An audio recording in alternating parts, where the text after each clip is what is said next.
आम्ही आता रिसेंटलीच पाहिलं एक मोठे दिग्गज कलाकार AR रहमान साहेब, आपण त्यांच्यासोबत देखील काम केलेलं आहे छावा सिनेमामध्ये, तर त्या गाण्याची एक झलक होऊन जाऊ द्या. ओके, बरं.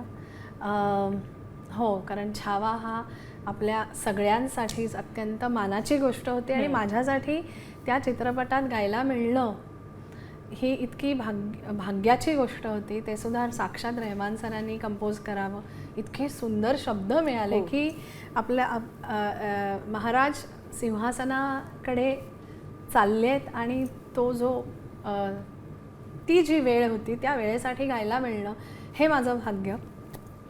बरं, गाईन. ना ना ना ना ना आओ विराजो शंभू राजा आओ अधिराजो सेवा को है सिंहासन देवों का ये आसन जिम्मेदारी भरा जो सेवा भरा जो.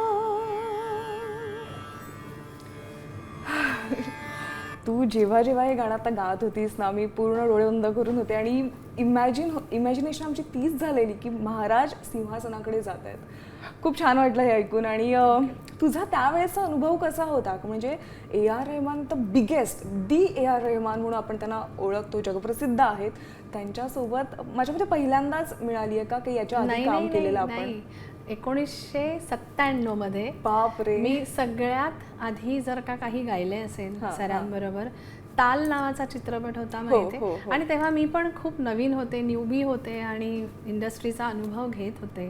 तर त्यांनी अशा गायिकांना पाचारण केलं ज्यांना क्लासिकलचं भान आहे आणि त्यांना एक व्हॉइस टेस्ट असं म्हणतो ना. तर त्यावेळी ताल से तालमध्ये दिल ये बेचैन वे ते सगळं मी गायलं. त्यानंतर लगान नावाचा जो चित्रपट झाला, आज हेही गाणं मला आवडेल सांगायला की मधुबन में होऊन जाऊ दे ताई. ते अर्थातच आशाजींनी गायलं, आशाजी उदितजी, आणि त्याच्यात एक छोटासा आलाप होता शेवट, तो गायची संधी मिळाली. आणि इमॅजिन कर, आशा भोसले, उदित नारायण या 2 महान नावांनंतर आपलं एक नाव यावं हे माझ्यासाठी किती आनंदाची आणि तृप्ततेची गोष्ट होती. So thanks to sir for that. Madhuban में जो कन्हैया किसी गोपी से मिले, कभी मुस्काए कभी छेड़े कभी बात करे, राधा कैसे न जले, राधा कैसे न जले, आग तन मन में लगे, राधा कैसे न जले, राधा कैसे न जले. आ आ आ दार दान नार दार दार दान तान तार दान दान तान तान दान दान दान दान दर दान दर दान. राधा कैसे न जले, राधा कैसे न जले, राधा कैसे न जले.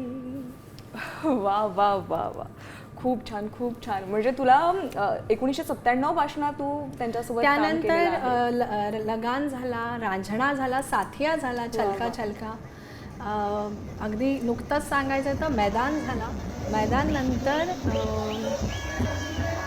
छावा, माझ्या नशिबात छावा या चित्रपटात गायची संधी आली. तर आता श्रीकृष्णाच्या चरणी हीच प्रार्थना आहे. तुला माहिती आहे का, आमच्यासाठी श्रीकृष्णाची जी वेगवेगळी रूपं आहेत त्यापैकी त्यांचं म्युझिशियन हे जे रूप आहे, बासरी हे त्यांचं इन्स्ट्रुमेंट, आणि आमच्यासाठी कृष्ण मुरारी हे त्यांचं जे रूप आहे ते फार महत्त्वाचं आहे. मी खूप छान रिलेट करतो. या गाण्याकडे परत मी येते. या गाण्यामध्ये मी हे नाव घेतलंच पाहिजे. या गाण्यात ज्यांनी बासरी वाजवले, वरद आमचा मित्र, वरदनी इतकी सुंदर बासरी वाजवली. या गाण्यात मी असं म्हणते की मी वरद बरोबर ड्युएट गायले. तू ऐक गाणं आहे की माझं गाणं आणि वरदची फ्लूट हे दोन्ही गोष्टी तितक्याच एकत्रपणे जात आहेत. सो वरद तुझ्याबरोबर या गाण्याच्या निमित्ताने मला ड्युएट गायची संधी मिळाली. हे जरा वेगळं आहे, पण द मोमेंट वी रिअलाइज दिस की अरे हा मला असं करायला आवडेल. इन्स्ट्रुमेंट आणि बराचशी बासरी देखील बोलकी बासरी असं म्हणायला करेक्ट, अगदी करेक्ट बोललीस की इतकी भावपूर्ण त्यांनी प्ले केलंय, ते काळजाला भिडणारं आहे.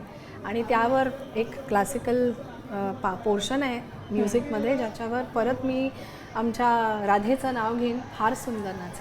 नक्की नक्की. आता isakal.com आहे देशातील नंबर 1 ची मराठी न्यूज वेबसाईट. प्रत्येक अपडेटसाठी isakal.com ला नक्की भेट द्या.